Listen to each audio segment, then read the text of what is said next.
What's going on, everyone? Got a 2020 Toyota Highlander. This is how you replace the remote battery. Okay, so on the remote, replacing the battery is pretty simple. First thing we're going to do is remove the emergency key out of the bottom of the remote. If you look here at the bottom, there's a switch that we're going to switch over. Now this is with the remote with the buttons facing down. We're going to switch the switch to the right, and then we can pull the emergency key out. It unlocks the key. Now we're going to split this case on the remote. You can see that there's a line that runs through the middle of it.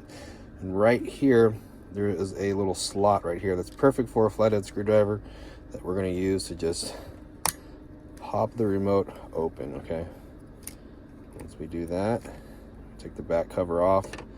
We're going to put it down, and we're actually going to hold the remote like this, okay? I want to hold it nice and tight, because once you take this thing apart, all these buttons get real loose and you don't want them falling all over the place.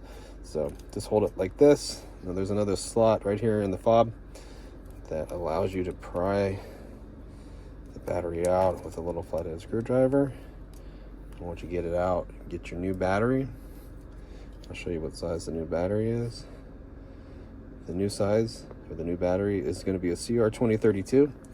And notice how it has this positive sign. This positive sign is facing out towards us when we put it back in here, okay? I'm going to leave a link in the description box for some batteries. You need some batteries, it just takes you to Amazon, so check that out. Just get our cover and stick it back on here. Nice and carefully, start at the top, click it back together, and get our emergency key, snap it back in, and we're all done. Hope the video was helpful, and if it was, appreciate it if you like and subscribe. You guys take care, be safe, have a great weekend.